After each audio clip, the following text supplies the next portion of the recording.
Hello everyone, welcome to the class guys. कैसे हो आप सभी? उम्मीद करता हूं आप सभी बच्चे बहुत अच्छे होंगे, अच्छे से पढ़ाई लिखाई कर रहे होंगे। बच्चों, मैं जानता हूं कि आप पढ़ तो रहे हो, लेकिन डेट शीट आने के बाद आपके मन में जो डर है हर सब्जेक्ट को लेकर के ये बढ़ चुका है। क्योंकि अभी तक क्या था ना, क्या भाई पढ़ लेंगे पढ़ लेंगे पढ़ लेंगे, चल रही है पढ़ाई चल रही है, ठीक है। लेकिन अब क्या है, अब बिल्कुल ऊपर से संकट की घंटी आ चुकी है। डेट शीट रिलीज हो चुकी है कि भाई आपके पेपर कब है, कैसे कैसे सारा कुछ करना है। अब आपको ये डिसाइड कर लेना चाहिए। देखो, आपको मैं ये बता दूं कि अब से आपकी उल्टी गिनती हो जाती है शुरू। अगर आप अभी भी नहीं जागे तो भाई साहब अब कब जागोगे? अगर आपने अभी भी पढ़ना शुरू नहीं करा है तो कब शुरू करोगे? आपको बता दूं कि भाई जितने बच्चे पेपर देते हैं उनमें से कुछ परसेंटेज बच्चे तो होते ही हैं जो फेल हो जाते हैं। और मैं चाहता हूं और मैं चाहूंगा कि आप सिर्फ और सिर्फ पास करने वाले बच्चों की लिस्ट में हो, टॉप करने वाले बच्चों की लिस्ट में हो। उस लिस्ट में सिर्फ वो बच्चे जाते हैं जो आज के काम को कल टालते रहते हैं, कल के काम को परसों टालते रहते हैं, और एक समय ऐसा आ जाता है कि उनकी 12th जो अगले साल के लिए फिर टल जाती है, फिर 12th अगले साल फिर पढ़ेंगे, है ना। तो आप, मुझे पता है कि आप ऐसे बच्चे नहीं हो, आप आज से ही पढ़ना शुरू करोगे। और आप में से बहुत सारे बच्चे ऐसे होंगे, अरे सर मेरे तो अच्छे नंबर आ जाते हैं। तो आपको बहुत ज्यादा खुश ना होते हुए अपनी तैयारी को मजबूत करना है। कैसे करना है मैं आपको बताता हूं। तो मतलब पूरे जो 75 डेज हैं ये आपको अच्छी तरीके से डिसाइड करना है, पहले से डिजाइन कर लेने हैं कि हाँ भाई हम कैसे कैसे चीजों को करने वाले हैं। और मैं आपको बताऊं कि भाई टाइम टेबल जो है ये पुरानी बात है ना। टाइम टेबल तो भाई एकदम पुरानी बात है। मैं तो कहूंगा कि अब हमें टास्क टेबल बनानी चाहिए। क्या बनानी चाहिए? Task table. टाइम टेबल नहीं, टास्क टेबल बनाएंगे। कब कब और कैसे कैसे सारी चीजें करेंगे वो आपको बताता हूं। भाई देखो, 75 डेज का जो मास्टर प्लान है कि भाई किस तरीके से होने वाला है वो मैं आपको भी समझाता हूं, कैसे हमें पढ़ना चाहिए। तो मैं आपसे कह दूं कि भाई देखो, 75 डेज जो हमें बचे हैं, मैंने 1 दिसंबर से बाकी के जो आपके फैब जब तक पेपर है तब तक की बात की गई है। हाँ, अभी भी दिसंबर के जो नवंबर के आपके पास 7-8 दिन बचे हुए हैं, ठीक है, तब भी हमने 75 डेज माने हैं। और अब मैं कहता हूं कि भाई 75 डेज जो आपके पास हैं, अब इनमें से आप घटा दो भाई 15 दिन। क्योंकि जो पेपर के पहले के जो 15 दिन हैं, यहां पर बहुत सारी चीजें होने वाली हैं आपके साथ, है ना। आपके प्रैक्टिकल वाइवा वगैरह ये सारी चीजें होने वाली है। कुछ बच्चों के हो सकता है पहले हो जाए, तो आप उसमें से 15 दिन घटा ही दो। तो अब आपके पास बचते हैं 60 दिन, 60 डेज। तो आपको ये रिमेनिंग 60 डेज कुछ इस प्रकार से डिजाइन करने हैं कि भाई इन 60 दिनों में ही आपको सारी मेहनत करनी है। कुछ भी करना पड़े, इन 60 दिनों में दिन और रात एक करके आप पढ़ाई करो, ठीक है। स्कूल जाना है, कोचिंग जाना है, सर टाइम नहीं मिल पा रहा, ये मैं जानता हूं कि ये आपका बहाना नहीं है, लेकिन आपको दिन बड़ा करना पड़ेगा, है ना, और ज्यादा मेहनत करनी पड़ेगी। सुबह अगर 6 बजे उठते हो तो भाई 5 बजे उठो, 4 बजे उठो, ठीक है। 6 घंटे 7 घंटे की नींद लेने के बाद जो भी आपके पास टाइम बच रहा है उसको बहुत अच्छे से आप यूटिलाइज करोगे तो आप इतने ही टाइम में बहुत अच्छे मार्क्स लेकर के पक्का आ सकते हो। अब इन 60 दिनों में हमें क्या करना है? इन 60 दिनों में हमारे पास, सभी बच्चों के पास, हर सब्जेक्ट के लिए 2 काम है। पहला काम है सिलेबस को कंप्लीट करना, है ना। तो जिन बच्चों का सिलेबस कंप्लीट नहीं है भाई, उनके लिए तो सबसे बड़ा टास्क यही है कि सिलेबस कंप्लीट करना है, ठीक है। और जिनका सिलेबस कंप्लीट हो चुका है उनके लिए भी एक टास्क है जो मैं आपको बता रहा हूं। सिलेबस कंप्लीट करने के बाद आपको करनी है प्रैक्टिस।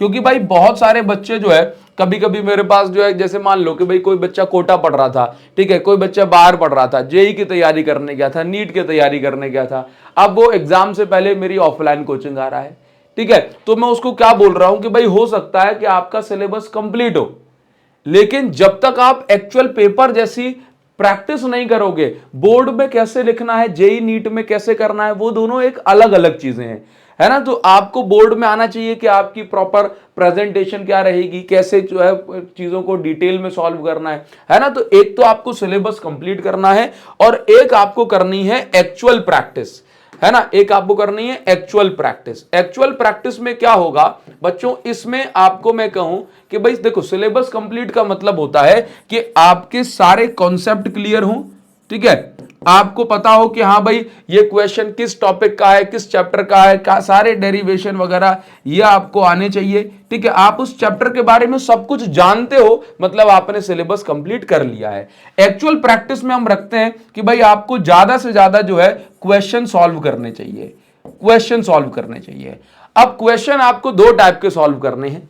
एक तो है आपके वो क्वेश्चन जो पुराने क्वेश्चंस हैं, मतलब इसके अंदर हम रख देते हैं एनसीईआरटी और इसके अंदर हम रख देते हैं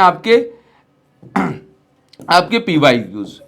तो ये अगर आप करेंगे तो भाई इसका मतलब ये है कि एनसीईआरटी आपने कर ली और सारे पीवाईक्यू कर लिए पिछले 10 सालों के, तो मैं आपसे ये कह सकता हूं कि आपके 50% टू 60% मार्क्स जो है आ सकते हैं अगर आप बहुत अच्छे से कर रहे हो। एनसीईआरटी और सारे पीवाईक्यू अगर आप कर ले तो 50 से 60% आपके मार्क्स जरूर आ जाएंगे आसानी से, आप इतने तो स्कोर कर पाओगे। अब सर जो बचे 40% मार्क्स है ना, वो 40% मार्क्स वो आपके रहने वाले हैं न्यू क्वेश्चंस पर बेस्ड, न्यू क्वेश्चंस पर बेस्ड, है ना। बिल्कुल, ये नए क्वेश्चन सर कहां से आ सकते हैं, तो नए क्वेश्चंस जो है ये बाहर से नहीं आएंगे, नए क्वेश्चंस आएंगे आपने चैप्टर कितने बढ़िया तरीके से पढ़ा है। जितने बढ़िया तरीके से आपने चैप्टर पढ़ा है बस उतनी ही आपकी जो है इस नए क्वेश्चन में मदद होने वाली है। ठीक है, जो मैं पढ़ाऊंगा सब कुछ वहीं से आएगा, लेकिन ये नए क्वेश्चंस में क्या होता है, डेटा थोड़ा सा ये बदल के क्वेश्चंस को थोड़ा सा लैंग्वेज घुमा करके ये दे देते हैं, बच्चे कंफ्यूज हो जाते हैं। तो इन न्यू क्वेश्चंस के लिए हम क्या कर सकते हैं, हमारे पास दो ऑप्शंस हैं इन न्यू क्वेश्चंस के लिए, जो कि आएगा कहां से, इन्हीं कॉन्सेप्ट में से। भाई देखो दो चीजें, एक तो हमें कॉन्सेप्ट आता है, हमने एनसीईआरटी लगा ली, पीवाईक्यू लगा लिए, ठीक है, और अब हमसे जब एक्चुअल पेपर देने जाते हैं सर तब नहीं बनते। बहुत सारे बच्चे हैं सर पहले तो अच्छे मार्क्स आ गए थे अब नहीं आए, क्यों, क्योंकि नए क्वेश्चंस या नए तरीके से पूछे गए पुराने क्वेश्चंस जब आ जाते हैं तो हम लड़खड़ा जाते हैं। इसके लिए हमें जरूरी है कि हम अच्छी प्रैक्टिस करें। अच्छी प्रैक्टिस के लिए आप देखो, ये कोई प्रमोशन नहीं है, लेकिन फिर भी आप अच्छी प्रैक्टिस के लिए कोई ना कोई बुक रेफर जरूर करोगे, ठीक है, क्योंकि अच्छी प्रैक्टिस आपको कहां से, बुक से मिलेगी। तो आप हमारी बुक ले सकते हो, ये हमारी एडुकार्ड की चैप्टर वाइज बुक है, ठीक है। इसके अंदर चैप्टर वाइज क्वेश्चन मिल जाएंगे, एडुकार्ड फिजिक्स क्वेश्चन में। बुक वीडियो के डिस्क्रिप्शन में इस बुक की लिंक दे रहा हूं। साथ ही साथ आप नए और अच्छे मोस्ट एक्सपेक्टेड क्वेश्चंस के लिए आप हमारी जो सैंपल पेपर है एडुकार्ड का, आप उसको भी प्रैक्टिस कर सकते हो। एकदम कॉम्पैक्ट सा सैंपल पेपर बनाया है, क्वालिटी क्वेश्चंस के अंदर रखें। साथ ही साथ इसके अंदर आपको 3 आपको आंसर शीट बुकलेट जो है आंसर बुकलेट वो मिल जाएंगे, और 3 एक्चुअल आपको फिजिक्स के पेपर मिल जाएंगे, है ना, जिनको प्रैक्टिस करने के बाद आपको लगेगा भाई सच में मैं जो है पेपर दे रहा हूं, ठीक है। जैसे पेपर आते हैं ना आपके एग्जाम में, ठीक है, वैसे आपको मिल जाएंगे। तो आप इन दोनों बुक से बढ़िया प्रैक्टिस कर सकते हो, आपकी तैयारी बढ़िया हो जाएगी, ठीक है। तो न्यू क्वेश्चंस के बिना काम नहीं चलेगा। इसके साथ साथ आप क्या कर सकते हो, अब ये तैयारी आप खुद से कर सकते हो या फिर आप हमारी मदद ले सकते हो। तो हमने भाई आपके लिए जो है ये कोर्स निकाल के रखा हुआ है, प्रथम बैच। इसके अंदर आपको इंडिविजुअल बैचेस भी मिल जाएंगे, और आज के लिए मतलब इस 60 डेज क्रैश कोर्स है, 60 डेज के अंदर आपको सब कुछ करवाया जाएगा, ठीक है। आज और सिर्फ आज के लिए, आज रात 12 बजे के बाद इसके प्राइजेस जो होंगे ये बढ़ जाएंगे, लेकिन अभी के लिए जो ऑफर चल रहा है ये आपके लिए क्या है भाई, 1799 के अंदर आपको तीनों सब्जेक्ट मिल रहे हैं। कोई बच्चा बायो का है तो फिजिक्स केमिस्ट्री का सेपरेट कॉम्बो भी ले सकता है, ठीक है। अच्छा, तो अभी मैं आपको यहां पर कुछ चीजें बताना चाह रहा हूं, ठीक। ये अगर आपको लगता है ना कि सर हम आपकी गाइडेंस में पढ़ना चाहते हैं, तो आप हमारी गाइडेंस में पढ़ सकते हो, है ना। और डेली यहाँ पे लाइव क्लासेस होंगी, रिकॉर्डेड क्लासेस भी आपको दी जाएंगी। सब कुछ जो एग्जाम के लिए जरूरी है वो सब कुछ यहाँ पर आपको पढ़ाया जाएगा। 90+ मार्क्स आपके, आप हमें डेली और रेगुलर बेसिस पर फॉलो करोगे तो आपके जरूर आएंगे, ठीक है बच्चों, जरूर आएंगे, ठीक। तो मैं आपको यहाँ पर बता दूं कि अगर आप जो है सेल्फ स्टडी भी कर रहे हो, ठीक, तो आपको क्या करना है, सबसे पहले तो आप हमारे यूट्यूब से ही, आप अगर चाहते हो कि नहीं सर मैं बैच वगैरह के अंदर नहीं आ रहा हूं, तो आप YouTube से जो है वन शॉट हमने डाल करके रखे, जिसके अंदर सारा कॉन्सेप्ट हमने क्लियर करके रखा है, ठीक है। वन शॉट हमने डाल करके रखे। यहां पर आप किसी भी चैप्टर को सर्च करना, chapter 1, chapter 2, chapter 3, one shot by Abhishek Sahu, आपको सब मिल जाएगा। इस साल के लेटेस्ट वन शॉट आपको मिल जाएंगे, ठीक है। पीवाईक्यू सीरीज भी हमने बना के रखी है, तो पीवाईक्यू सीरीज की प्लेलिस्ट आपको मिल जाएगी, ठीक है। वो भी आप एक बार चेक कर लेना, आपके बहुत काम की है, ठीक। क्विक रिवीजन वीडियोस भी हैं, क्विक रिवीजन आप यहां से रिवीजन कर सकते हो। तो क्विक रिवीजन जरूर से करें।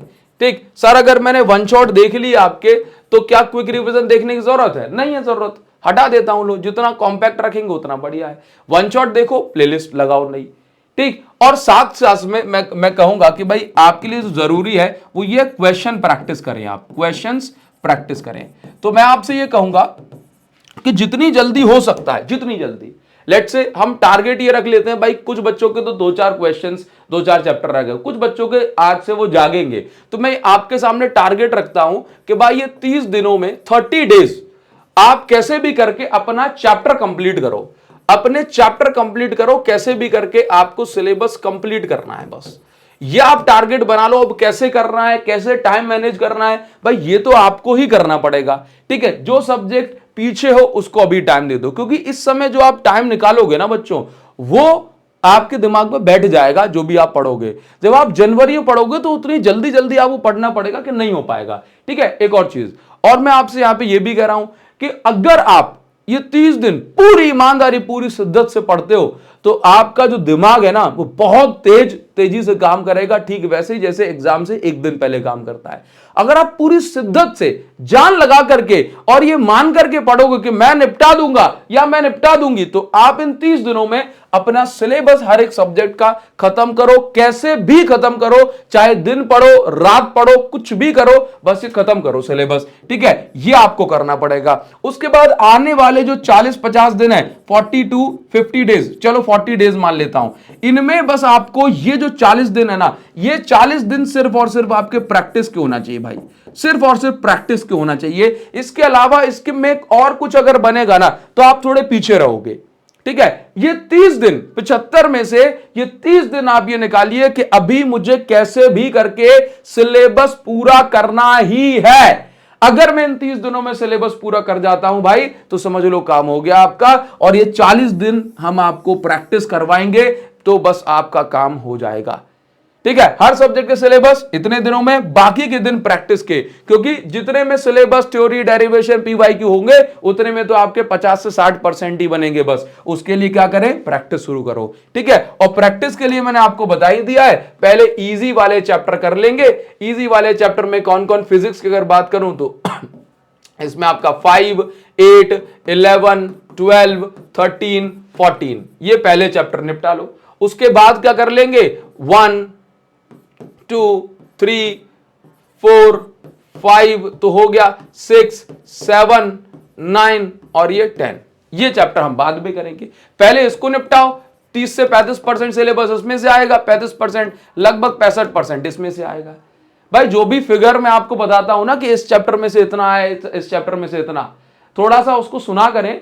मैंने हमेशा ये कहा है कि सैंपल पेपर को एनालाइज करने के बाद ये इतना डेटा निकल के आ रहा है, तो उम्मीद होती है कि भाई अभी भी इस बार भी इतना लगभग आ सकता है। कभी ये नहीं कहा कि इस चैप्टर में से इतना आएगा ही आएगा।